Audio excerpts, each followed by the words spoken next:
శ్రీ కంచి కామాక్షి అమ్మవారి జ్యోతిశక్తి పీఠం. మీకు ఎటువంటి సమస్యలు ఉన్నా ఫోన్ ద్వారానే మా గురువు గారు జ్యోతిష్యం చెబుతున్నారు.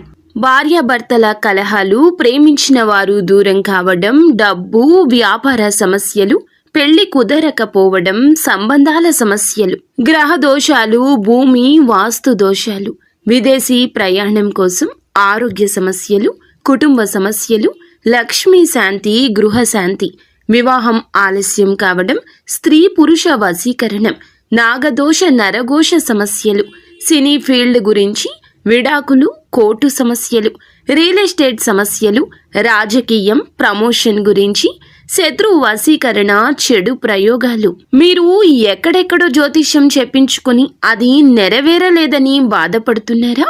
స్త్రీ పురుష వశీకరణకు ప్రత్యేక పూజలు చేసి మా గురువు గారు 100% పరిష్కారాన్ని చూపిస్తారు. ఎటువంటి సమస్యలకైనా ఒక్కసారి నమ్మకంతో మా గురువు గారు గోపీరాజు గారిని సంప్రదించండి. Phone number 9881559967. ఒక విషయంలో క్లారిటీ వచ్చేస్తుంది, భయపడవద్దు, సందేహం వలదు. ఈ విషయంలో ఈ రోజున గ్రహస్థితి రీత్యా భగవంతుడే మీకు సాయం చేసి ఒక నిజమైన విషయాన్ని తెలియచేయబోతున్నాడు. అయితే ఏమిటి ఆ విషయము, ఏం జరగబోతుంది, ఈ రోజున ఎటువంటి ఫలితాలు పొందుకోబోతున్నారు అనే అన్ని వివరాలు కూడాను ఈ వీడియోలో అయితే ప్రశాంతంగా తెలుసుకుందాము. మీరు ఆగి ఆలోచించి ఈ వీడియో చూసి కొన్ని విషయాలు తప్పక తెలుసుకోండి. వీడియో నచ్చితే తప్పకుండా లైక్ చేయండి. మీ లైక్ మాకెంతో సపోర్ట్ అండ్ ఎంకరేజ్మెంట్ గా ఉంటుంది.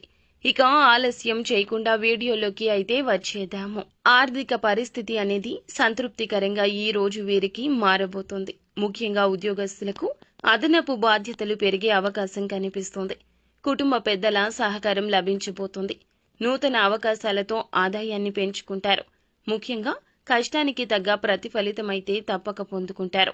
భూముల విషయంలో వివాదాలు కాస్తంత సద్దుముఖం పడతాయి. కొత్త వారితో పరిచయం ఏర్పడబోతుంది. ఈ రాశి వ్యాపారులకు మంచి సమయం అనేది సాగబోతుంది. భాగస్వామ్యుల మధ్య అవగాహన బాగా పెరుగుతుంది. ప్రయాణాలు కూడా అనుకూలిస్తాయి. ఈ రోజున చేసే పనుల్లో విజయాలు పొందబోతున్నారు. నూతన వ్యక్తుల పరిచయం అనేది ఈ రోజున కలగబోతుంది. వారి ద్వారా మీకు లాభదాయకమైన పని కలగబోతుంది. ఆర్థిక పరంగా చూస్తే ఖర్చులు అధిగమిస్తారు. చక్కటి ప్రణాళికతో ధనాన్ని ఖర్చు చేస్తారు. అందువల్ల ధనం వృధాగా ఖర్చు కాదు. చాలా అనుకూల ఫలాలే ఈ రోజు పొందుకోబోతున్నారు. ఆగిపోయిన పనులను తిరిగి ప్రారంభించడానికి ప్రయత్నిస్తారు. ఎప్పటి నుంచో రావాల్సినటువంటి డబ్బులు మీకు వచ్చే అవకాశం కూడా ఈ రోజున కానవస్తుంది. ఈ విధంగా ఈ రోజున మొండి బకాయిల వలన కావచ్చు, లోన్స్ కి అప్లై చేసి ధనం వస్తుందా లేదా అని చెప్పి ఒక సందిగ్ధంలో ఉండి ఉండొచ్చు. ఈ రోజున మాత్రం ఈ విషయంలో క్లారిటీ వస్తుంది. సాధ్యమైనంత వరకు 100% మాత్రం మంచి ఫలాలే ఉన్నాయి. అంటే ధనం చేకూరడము, రావాల్సిన ధనం చేతికి అందడం లాంటివి జరుగుతాయి. అందరికీ ఇలాగే ఉంటుంది ఈ రాశిలోని వారికి అని కాదండి.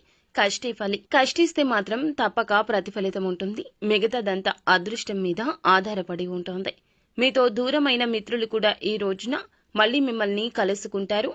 అలాగే అపార్థాల దొంతరలు వీడిపోయి ఈ విషయంలో ఇరువురికి కూడాను ఒక మంచి క్లారిటీ అయితే రాబోతుంది. ఒక శక్తివంతమైన రోజు అండి. మీకు సమయం అనుకూలంగా మారుతుంది. ఆలోచనల ద్వారా కెరియర్లో మంచి వృద్ధి సాధిస్తారు. చేసేటటువంటి వృత్తిలో అనుభవం ఉన్నటువంటి వ్యక్తులు ఈ రోజు పరిచయం కాబోతున్నారు. మీ యొక్క సందిగ్ధత తీరబోతుంది. ఆరోగ్య సమస్యల నుంచి బయటపడతారు. దూరమైన స్నేహితుల నుంచి మీకు ఫోన్ కాల్స్ వచ్చే అవకాశం కనిపిస్తుంది. వ్యాపారం చేసే వారికి వ్యాపారం అనేది చక్కగా సాగుతుంది. మీ బిజినెస్ కు సంబంధించిన వస్తువులను మీరు కొనుగోలు చేసే ప్రయత్నం చేయబోతున్నారు. భాగస్వామి హృదయ స్పందనలతో ఒక్కటైపోతారు. వారి పట్ల మీకు చక్కటి ప్రేమానురాగాలు పెరుగుతాయి. వారి ప్రేమలో మునిగిపోతారు. కొన్ని విషయాలైతే మిమ్మల్ని ఆనందింపజేస్తాయి. దాని ద్వారా ఈ రోజు ఉన్నటువంటి ఒత్తిడి నుండి బయటపడతారు. ఈ రోజున ఈ రాశి వారికి ఈ విధమైన ఫలితాలు అయితే దక్కబోతున్నాయి. అయితే ఈ రోజున మీరు ఒక పని మాత్రం తప్పక చేయండి. దగ్గరలో ఉన్న దేవాలయానికి వెళ్ళండి. ఏ దేవాలయం అయినా కూడాను దర్శనం చేసుకుని భగవంతుణ్ణి మనసారా ఈ రోజు తలచుకుని కాస్తంత సమయాన్ని అక్కడ వెచ్చించి ఆ యొక్క మంచి ఆలోచనలతో దేవాలయం నుంచి బయటకు రండి. అక్కడ పేదవారు కనిపిస్తే తప్పకుండా స్తోమతకు తగ్గట్లుగా దానం చేయండి. ఇక ఆ గుడి నుంచి బయటకు వచ్చిన తర్వాత ఏదైనా ఒక నూతన కార్యక్రమాన్ని మొదలు పెట్టాలనుకున్నా, నిర్ణయాన్ని తీసుకోవాలనుకున్నా అప్పుడు తీసుకోండి. ఇష్టదైవ ఆరాధన నిత్యము కూడాను మీకు మేలు చేస్తుంది.